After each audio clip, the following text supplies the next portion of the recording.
Assalamualaikum warahmatullahi wabarakatuh. Bagaimana kabarnya wahai semua saudaraku sesama muslim?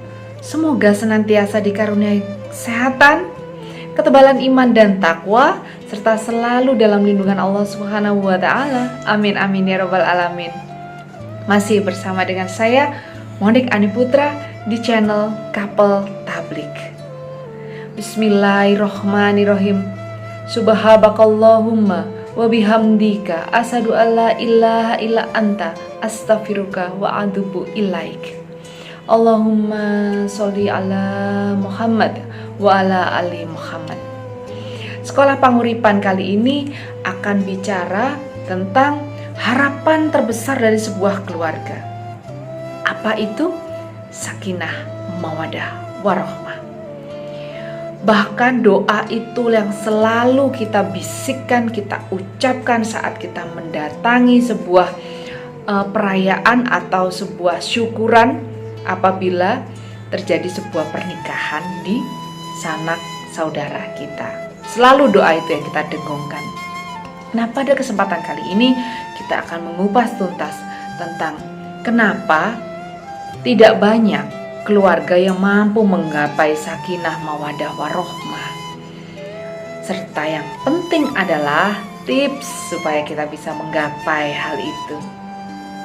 Terlebih dahulu, kita pahami apa sih makna yang terkandung di dalam sakinah mawadah warohmah. Yang pertama adalah sakinah. Sakinah itu artinya adalah tentram, aman, dan damai.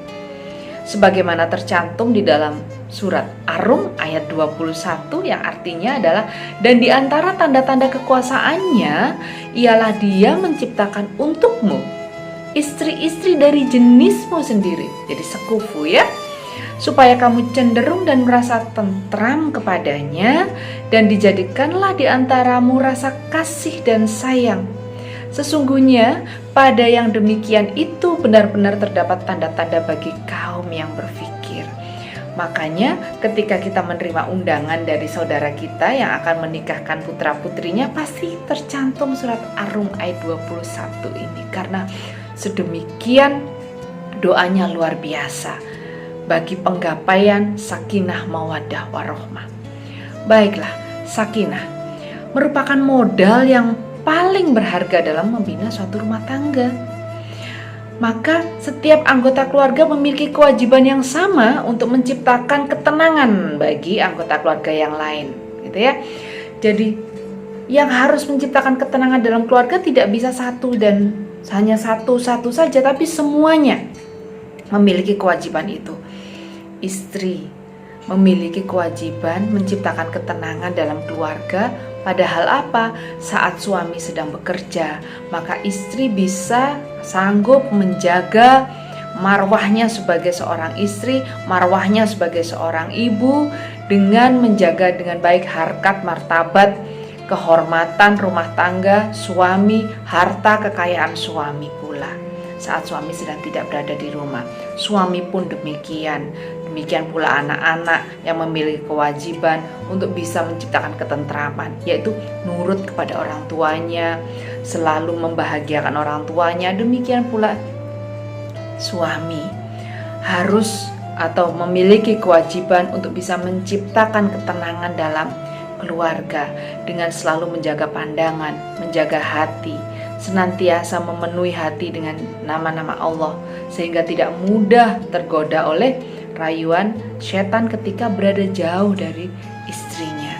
Bukan karena takut akan istrinya, tapi niatnya adalah menjaga amanah yang telah diberikan Allah kepadanya. Yang kedua adalah mawaddah. Mawaddah artinya cinta dan harapan. Dalam setiap keluarga, apakah selalu sakinah? Ternyata tidak.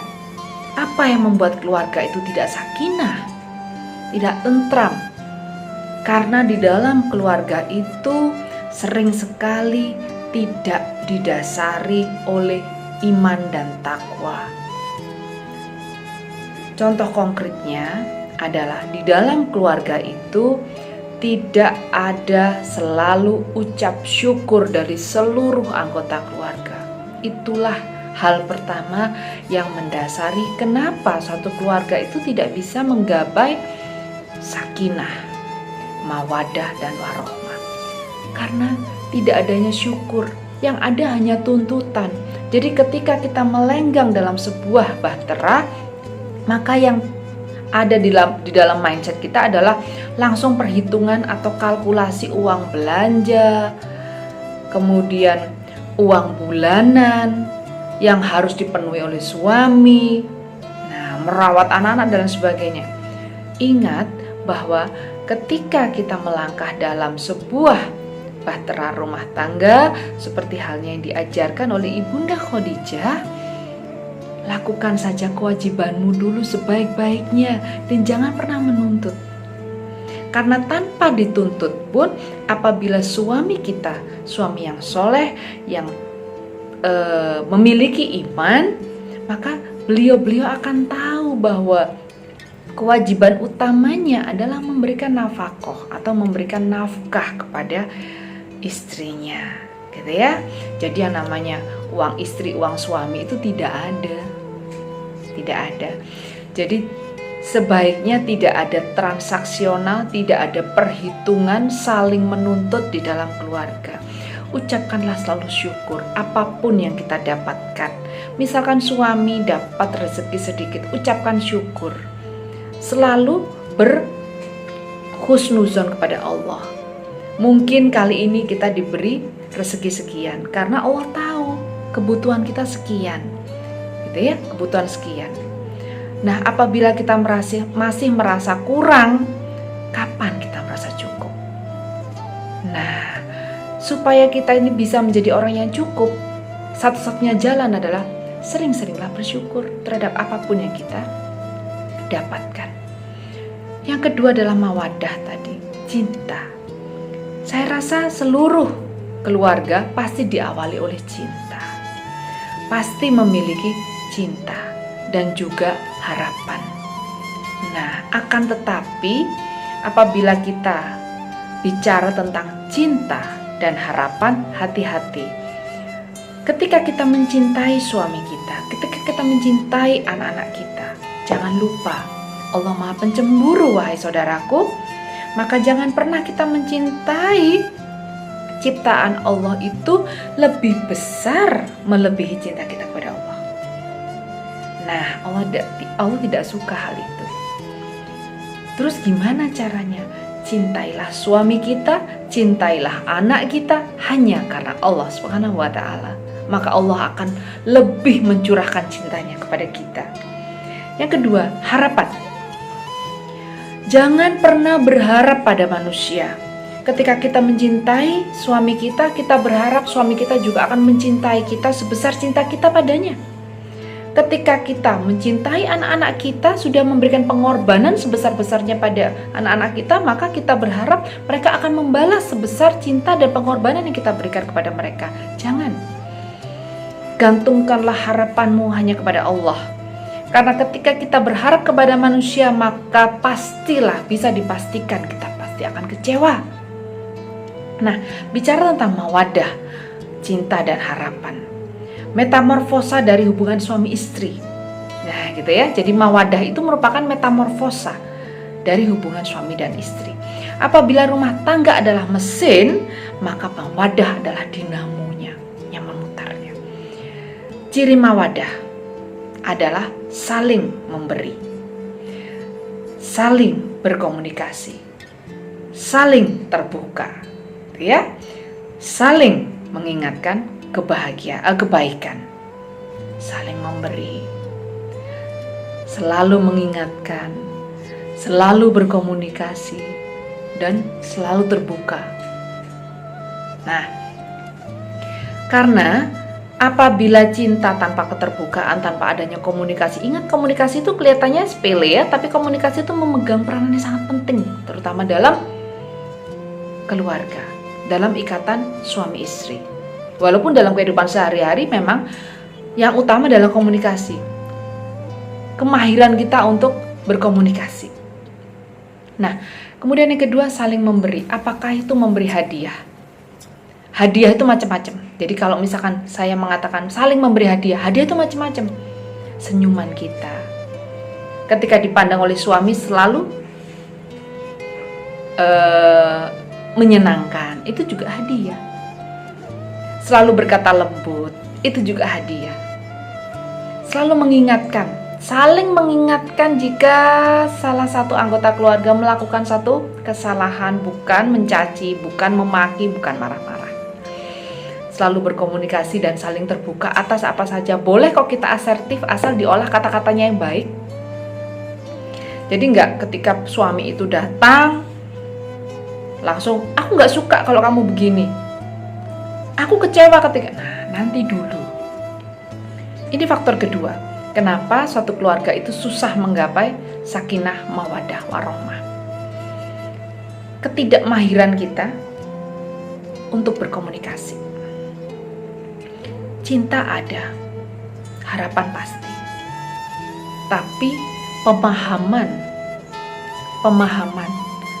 atas komunikasi yang baik itu yang kurang, gitu ya.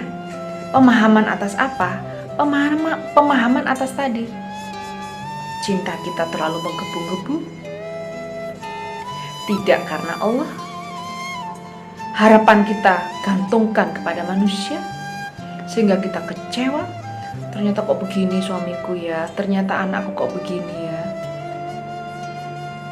Ya, yang pertama tadi kurang syukur, yang kedua kurang pemahaman, yang ketiga kurangnya komunikasi. Jadi kadang kalau kita mau menyampaikan sesuatu, nanti aja dulu, enggak, nanti suamiku marah, enggak, nanti istriku marah.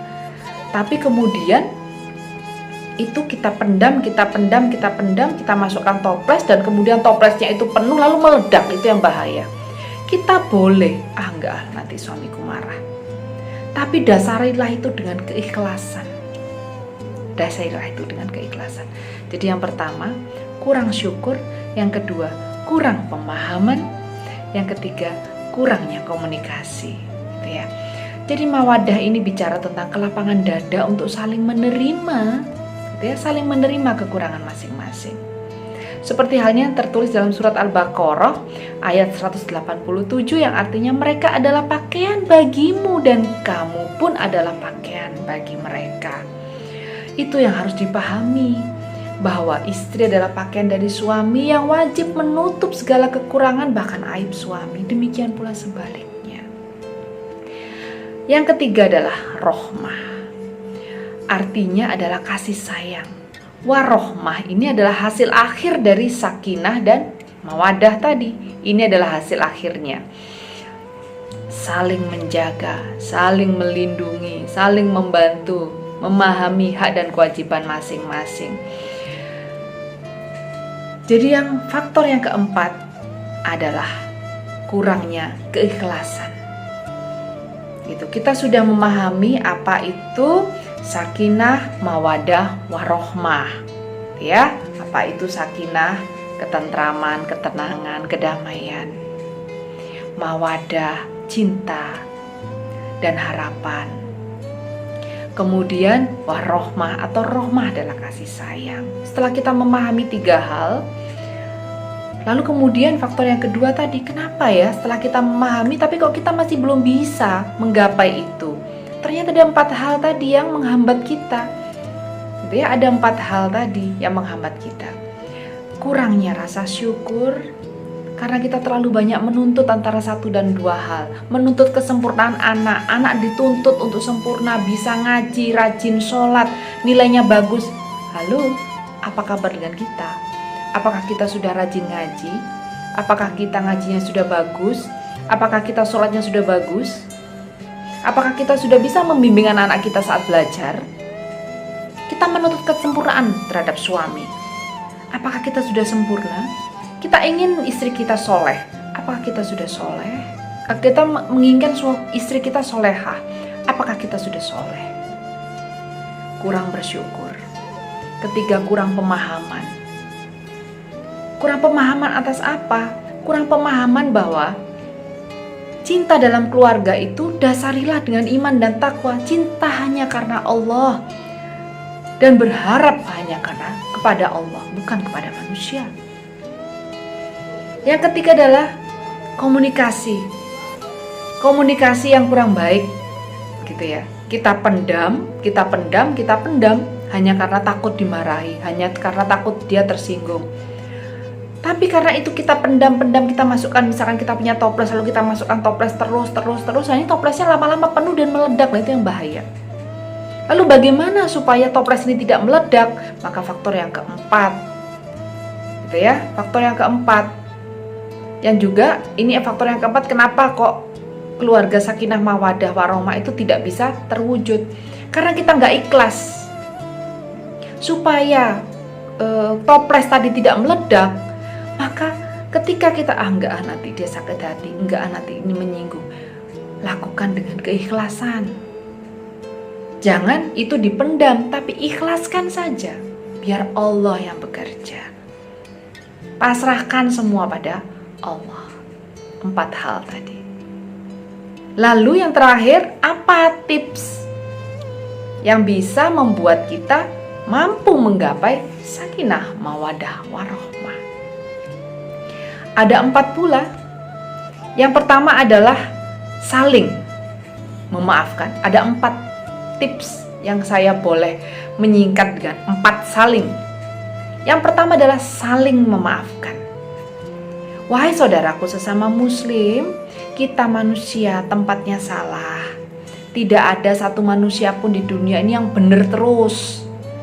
Maka fahamilah itu.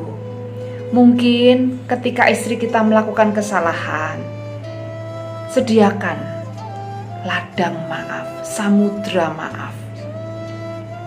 Karena mungkin hari ini istriku yang salah. Mungkin keesokan harinya atau di banyak kesempatan aku yang lebih banyak salah. Mungkin sekarang suamiku yang salah, sehingga bisa memicu kemarahanku yang amat sangat. Kita lupa bahwa mungkin di kesempatan yang lain kesalahan kita jauh lebih besar, tapi suami kita nggak marah. Nah, itu yang harus kita sadari betul. Belajarlah memaafkan. Memang memaafkan itu jauh lebih sulit daripada minta maaf. Gitu ya, jauh lebih sulit. Kadang-kadang ada yang mengatakan bahwa Allah saja Maha Pemaaf. Lalu ada yang menyangkal, tapi kan saya bukan Allah. Coba kita pakai kacamata yang lain. Apalagi kalau kita bukan Allah. Allah saja yang maha segalanya memaafkan. Apalagi kita yang hanya fakir ini, al-fakir ini. Apa hak kita untuk tidak bisa memaafkan? Orang kita cuma manusia, tempatnya dosa. Maka sudah seharusnya kita berkali-kali lipat lebih bisa memaafkan, karena kita tidak punya predikat sebagai maha. Jangan terlalu menuruti hawa nafsu. Karena ketika kita marah, malaikat akan pergi dari sekitar kita, maka akan digantikan oleh setan yang ada mengelilingi kita. Karena amarah itu datangnya dari setan.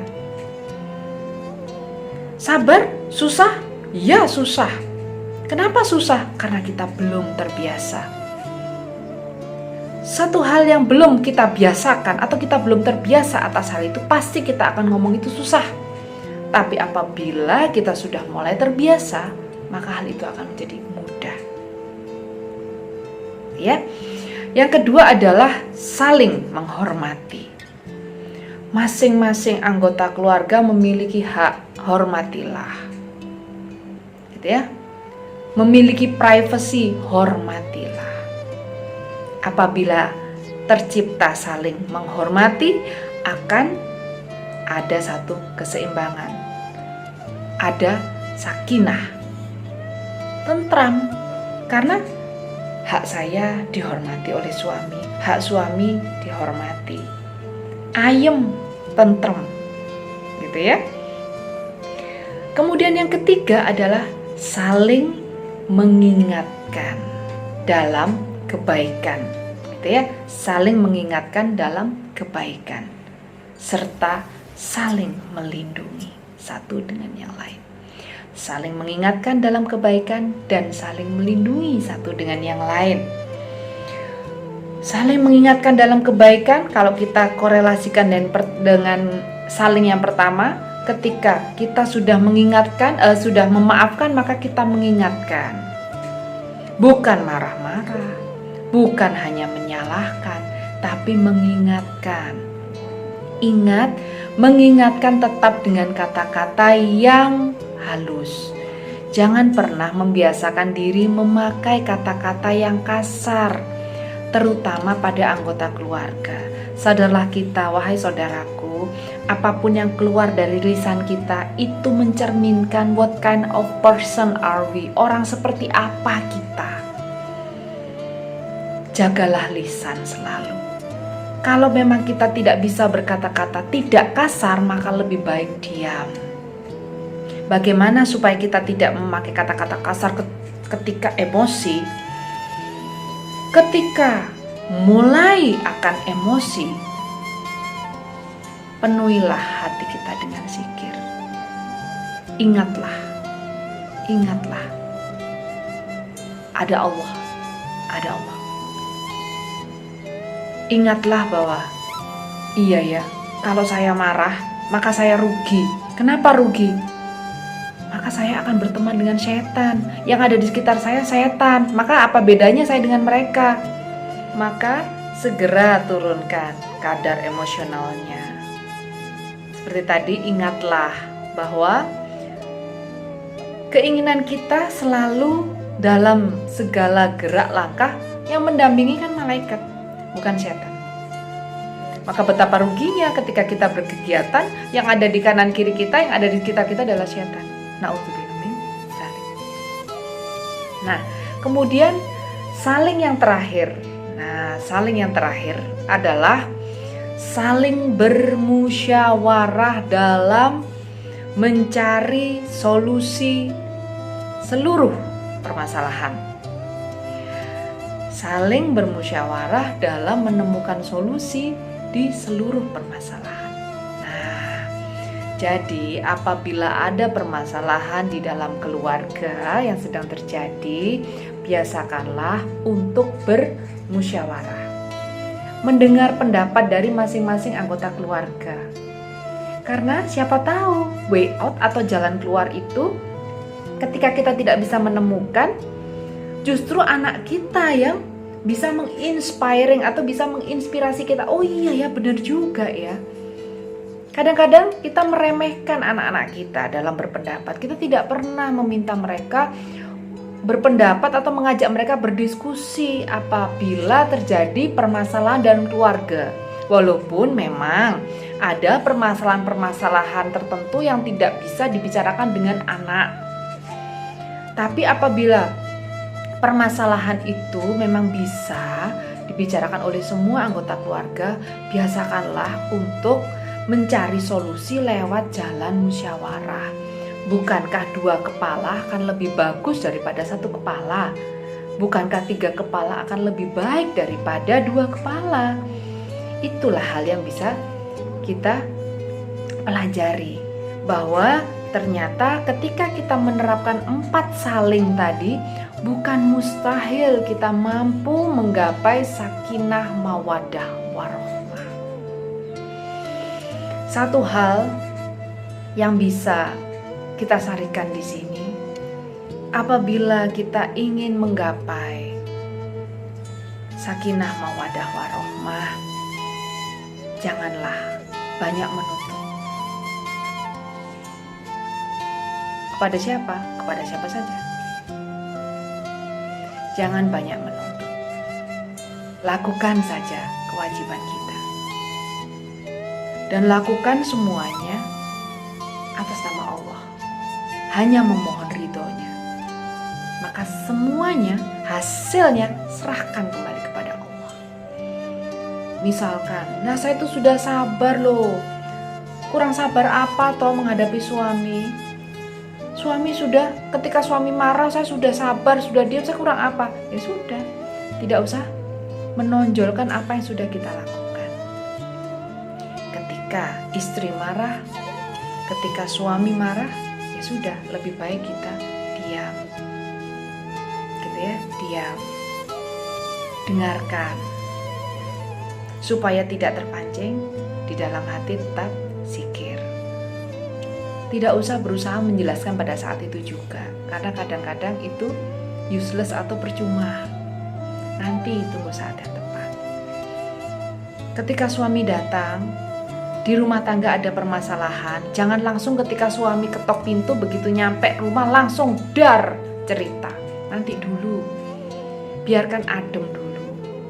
Sambut suami dengan senyum, dengan wajah yang menyenangkan, walaupun sedang ada permasalahan yang besar.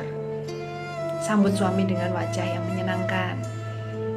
Biar suami masuk dulu, melepaskan sepatu, menanggalkan baju, mandi, makan. Selesai makan baru kita cerita. Tapi ceritanya juga tentu saja sudah diolah kata-katanya.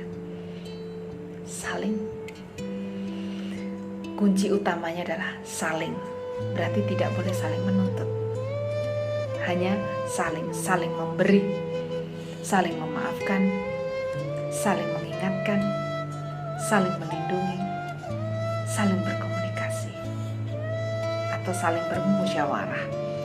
4 saling yang bisa kita terapkan hingga kita menggapai sakinah, mawaddah, warahmah. Baik saudaraku sesama muslim, semoga apa yang kita bicarakan pada kesempatan kali ini bisa mendatangkan banyak manfaat dan insya Allah mampu menjadi amal jariah bagi kami, channel Couple Tablik. Amin, amin ya robbal alamin. Dan semoga kita masih bisa berjumpa di kesempatan yang lain dengan sekolah panguripan, pelajaraning urip yang lebih menarik lagi. Terima kasih dan semoga dengan adanya pelajaran kali ini kita mampu mewujudkan keluarga yang sakinah, mawaddah, warahmah. Wabillahi taufik wal hidayah. Wassalamualaikum warahmatullahi wabarakatuh.